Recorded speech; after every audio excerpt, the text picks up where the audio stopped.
번째 주제는요, 정리정돈입니다. 와, 이 정리정돈, 우리 지금 몇몇 분들이 가장 약하다고 하는 그 정리정돈, 이것에 대한 정의도 내리고, 또 어떻게 하면 이 정리정돈을 잘 할 수 있을까? 그리고 특히 우리 아이들은 학습과 관련돼 있잖아요. 학습의 성과를 높이기 위해서 정리정돈이 필요한데 무엇을 정리정돈해야 되는지에 대한 이야기를 다뤄보도록 할게요. 질문입니다. 정리정돈이 되지 않은 환경은 학습에 어떤 영향을 미칠까요? 정리정돈이 되지 않은 환경에서 공부를 하게 되면 어떤 영향을 끼칠까? 좋지 않은 영향을 끼치는 건 당연한데 어떤 영역에 있어서 좋지 않은 영향을 끼칠까? 산만하다는 것은 다른 말로 집중력이 떨어진다. 이게 첫 번째여서 가장 큰 것은 집중력이 떨어진다라는 거예요. 또 하나는 뭘까요? 한 가지만 많은 것들 찾아낼 수 있지만 대표적으로 두 가지를 좀 이야기하고 싶어요. 또 한 가지는요, 시간을 도둑질 당합니다. 끊임없이 그것 때문에 시간을 도둑질 당해요. 내 시간이 아니게 돼요. 그것들이 내 시간을 끊임없이 뺏어가거든요. 그래서 두 가지, 집중력이 떨어지고 시간을 도둑질 당한다. 그렇게 되지 않기 위해서 정리정돈이 필요하다. 자, 사례들을 하나씩 좀 살펴보도록 할게요. 그 전에 정의를 한번 내려볼게요. 지저분하게 나열되어 있는 것들을 일정한 규칙. 첫 번째 중요한 키워드는 규칙을 만드는 거죠. 규칙. 규칙은 다른 말로 질서입니다. 질서. 어떤 공간에 갔는데 내가 보기에는 엄청 어수선해 보이고 지저분해 보이기도 하고 막 그렇게 보여요. 그런데 뭔가 정리를 좀 해주려고 했더니 건들지 마. 거기에는 나만의 질서가 있어. 이렇게 얘기하는 사람들이 있어요. 그것은 정리정돈이 되어 있는 겁니다. 그 대표적인 사람이 누구였을까요? 어렸을 때 빌 게이츠가 그랬다고 하더라고요. 빌 게이츠가 집안이 너무 어지러우니까 정리정돈 하려고 했더니 손대지 말라. 거기 정리 다 돼 있는 거라고. 질서가 있는 거라고. 혹시 그런 애들이 혹시 있다? 이거 천재입니다. 나만의 질서가. 그러니까 우리는 오해하는 거예요. 청소와 정리정돈을 다르게 생각하니까 같은 거라고 생각하는 거예요. 청소와 정리정돈은 다른 겁니다. 청소는 지저분해. 청결하지 못해. 보기 안 좋아. 이런 것들을 하는 것들을 청소라고 하는 거예요. 정리정돈은 아니에요. 뭐가 있어야 돼요? 규칙, 질서가 있으면 정리정돈이 돼 있는 겁니다. 청소와 오해하지 마세요. 거슬리지 않고 간편하게 활용할수록 재배치. 이 단어가 또 중요합니다. 재배치는 자리를 만들어주는 겁니다. 물건의 자리를 만들어주는 거예요. 너는 이 자리가 네 자리야. 그런데 남들이 보기에는 막 굉장히 어수선해 보여. 그런데 각각의 물건이 주인의 입장에서 봤을 때는 자기가 원하는 자리에 다 있어. 그러면 정리정돈이 돼 있는 거라니까요. 그러니까 주관적인 거예요. 정리정돈은. 청소는 약간 객관적일 수 있어요. 보기에 지저분하고 청결하지 못해. 그러면 이제 청소가 안 돼 있는 거고. 정리정돈은 그게 아니에요. 질서가 잡혀져 있는가? 내가 자리를 잡아놓은 자리에 그 물건이 위치하고 있는가의 문제예요. 정리정돈이라는 단어를 조금 나누어서 정의를 다시 내려볼게요. 정리와 정돈으로 좀 구분을 해보겠습니다. 정리는 버리는 것에 가까워요. 그러니까 필요한 것과 필요하지 않은 것을 분류한 다음에 필요하지 않은 것을 버리는 게 정리입니다. 그러니까 정돈이 먼저가 아니고 반드시 정리가 먼저예요. 버리는 게 먼저예요. 두 번째는 정돈이에요. 그러면 그 중에서 버리고 나면 필요한 것이 나오잖아요. 그 필요한 것을 취해서 뭐 하는 거냐면 자기 자리를 만들어주는 거예요. 너는 이 자리가 네 자리야 라고 자리를 만들어주는 게 정돈이에요. 그래서 필요치 않은 건 버리고 필요한 건 취해서 자기 자리를 만들어주는 것, 이게 정돈입니다. 청소와는 다른 개념이라고 그랬어요. 청소는 뭐라고 그랬죠? 청결하게 하는 거, 보기 좋게 하는 게 청소예요. 정리정돈은 규칙을 만드는 거예요. 그리고 재배치, 자기 자리를 만들어주는 겁니다.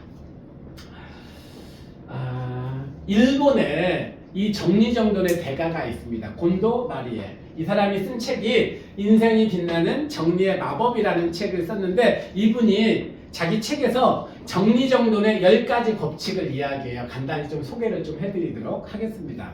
정리정돈의 10가지 법칙. 정리 법칙이 곤도 마리에의 정리 원칙이라고 합니다. 정리의 시작은 뭐다? 버리기다.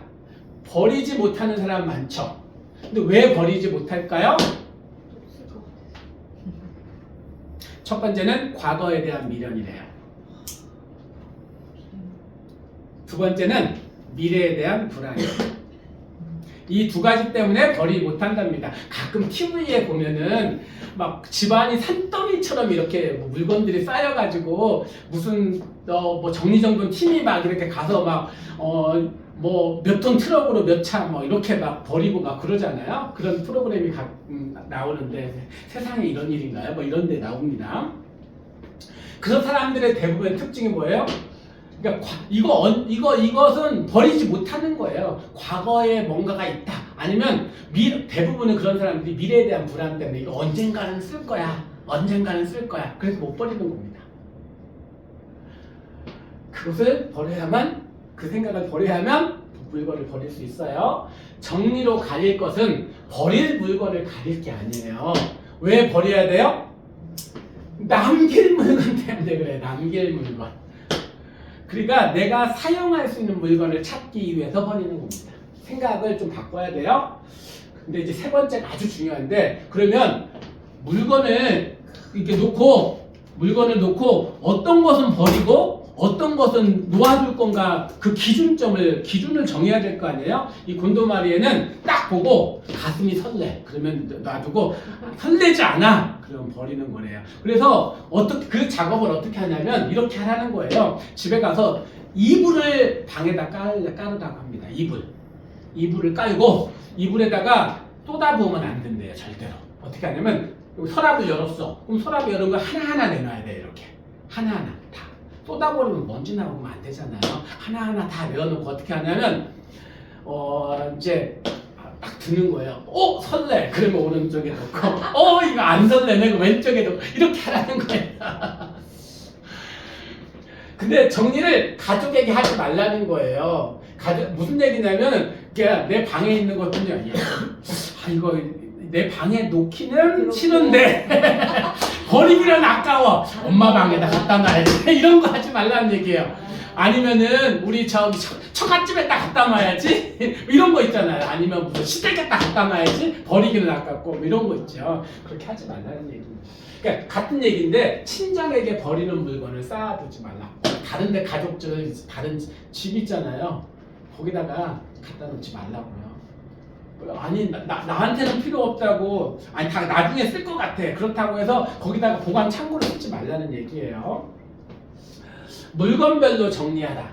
그러니까 이제 정리할 때는 서랍을 하더라도 뭐 학용품 중에서 펜은 펜끼리 뭐 같은 종류끼리 분류하라라는 거예요. 일생에 한번 축제의 정리를 경험하라. 이건 뭐냐면 아까 그 얘기예요. 이불을 깔고 물건을 다 내어놓고 하나씩 그 작업을 하는데 한꺼번에 다 할 수가 없으니까 물건별로 이렇게 나누어서 하라는데, 그 물건물이 5가지인데 순서를 정하는데 10번부터 먼저 해볼게요. 먼저 옷부터 하래요. 옷부터. 두 번째는 책을 하나입니다. 세 번째는 서류. 네 번째는 소품. 마지막으로 추억이 담겨있는 물건을 하라. 이렇게 이제 순서대로. 그러니까 하루에 다 하는 것이 아니라 이번 주에는, 아니면 이번 달은 뭐 옷 정리, 그 다음에 다음 주나 다음 달은 뭐 책 정리, 이런 식으로 가는 겁니다. 이후에는 물건을 사용하고 제자리에 두는 것 뿐이다. 자, 물건을 자기 자리를 만들어줬어요. 그럼 자기 자리에다가 놓는 것만 필요하다는 거죠. 버릴지 고민이 되는 물건은 역할을 생각해 본다. 이것이 어디에 필요한 거지? 자, 혹시 여행 가잖아요. 해외여행을 가든 국내 여행을 가면 여행지에 가면은 기념품 좀 사오나요?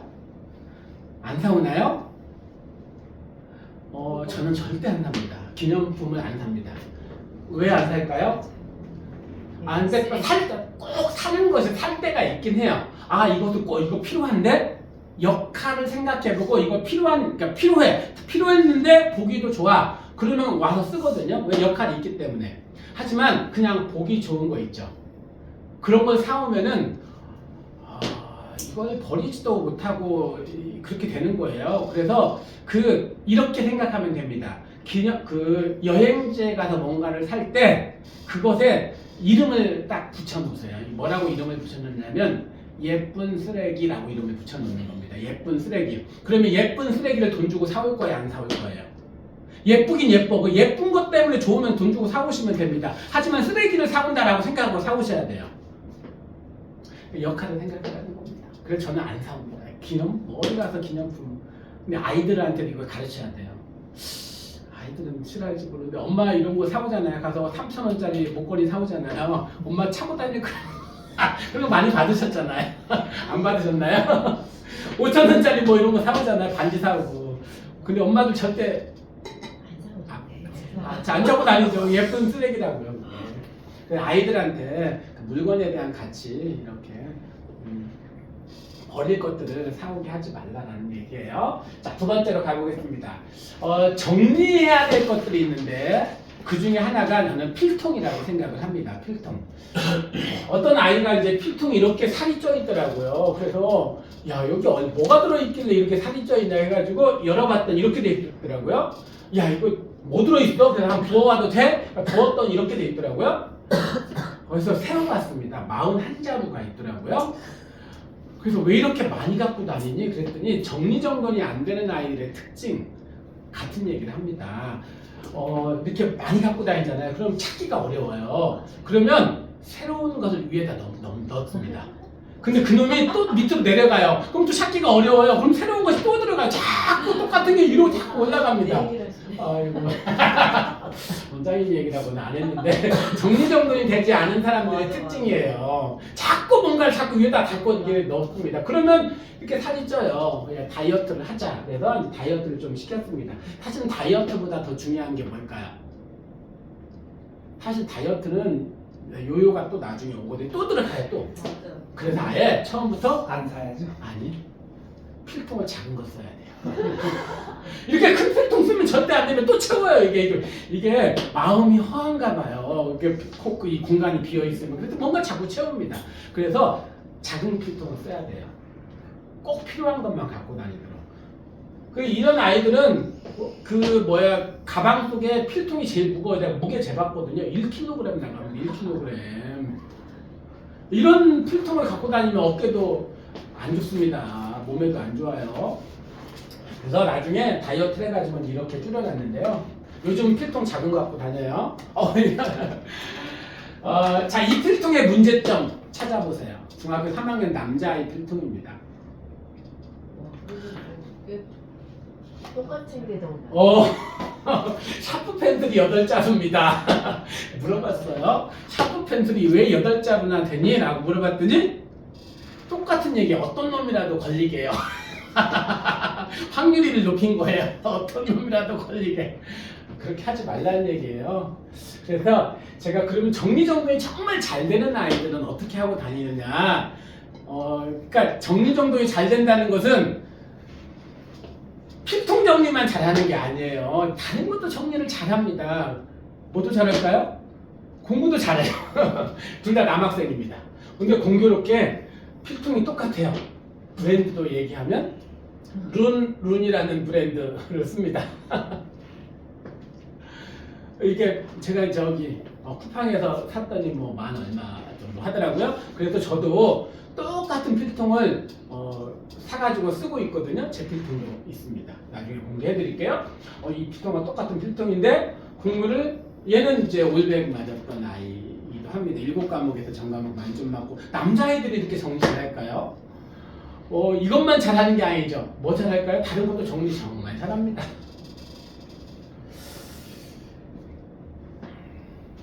책상입니다. 책상.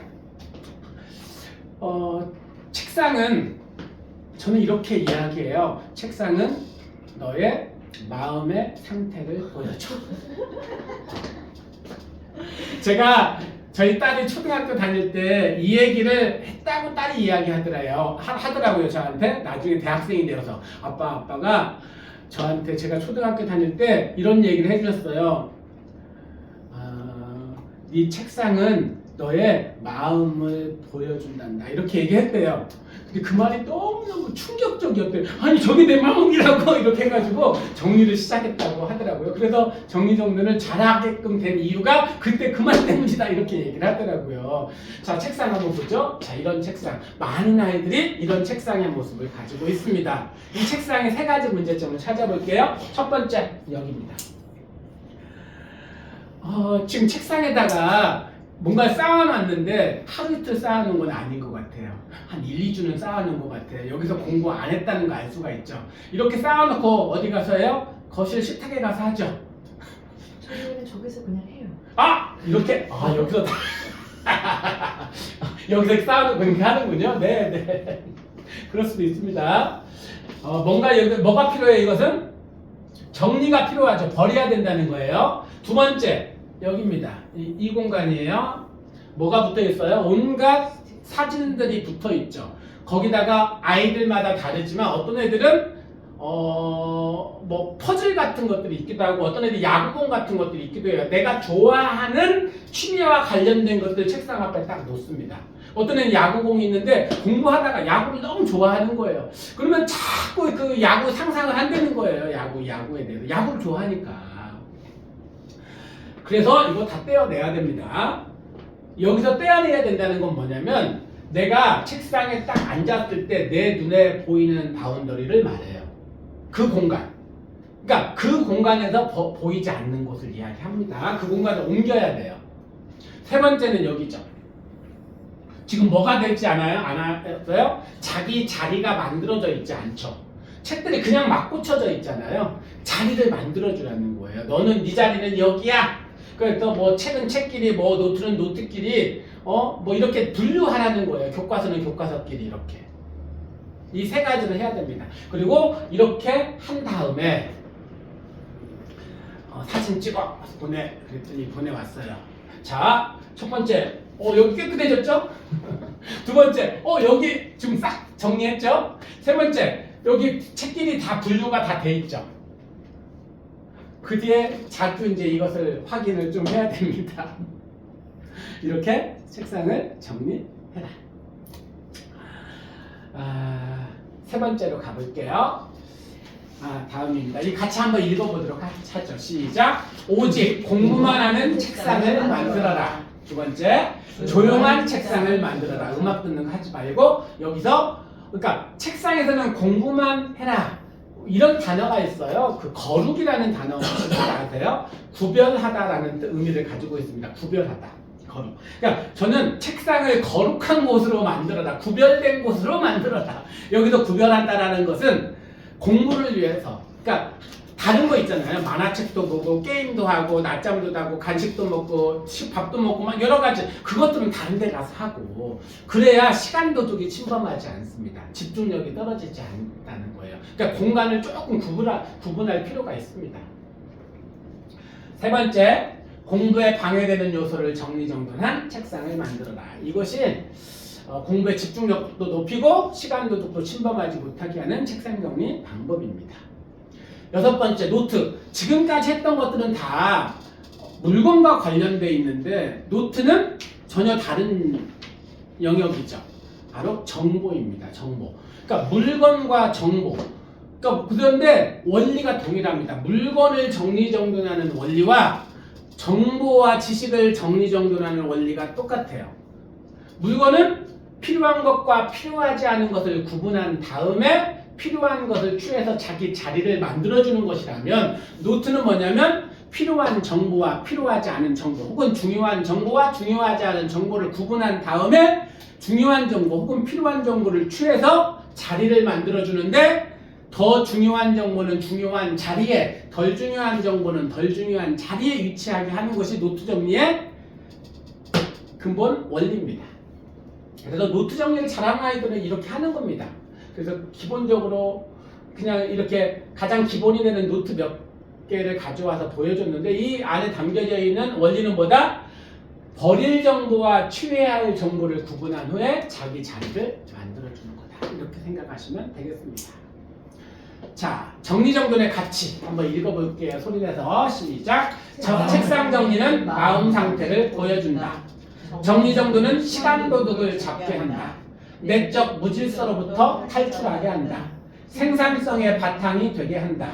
학습의 집중력을 높여준다. 이렇게 중요한 책상 정리를 안 하면 안 되겠죠. 뭘 해야 돼요? 책상, 가방, 필통, 책장, 노트. 읽어보자. 잘 정리된 주변 환경은 내 마음의 거울입니다. 정리정돈은 집중력을 높여주고 시간 도둑이 침범할 수 없게 합니다. 적용 한번 해볼까요? 시작. 가장 중요한 공간인 책상을 정리정돈한다. 물건의 자리를 만들어준다. 공부의 정리정돈을 위해 노트 정리를 한다. 필통, 가방, 책, 방을 정리정돈한다. 공부의 방해물을 제거한다. 책상은 오직 공부를 위한 공간으로 쓴다. 자, 오늘 정리정돈에 대한 이야기를 했습니다. 시간 도둑을 잡고 집중력을 높여주는 환경정리법입니다. 새롭게 알게 된 점과 배운 것을 실천에 옮길 한 가지를 써보세요.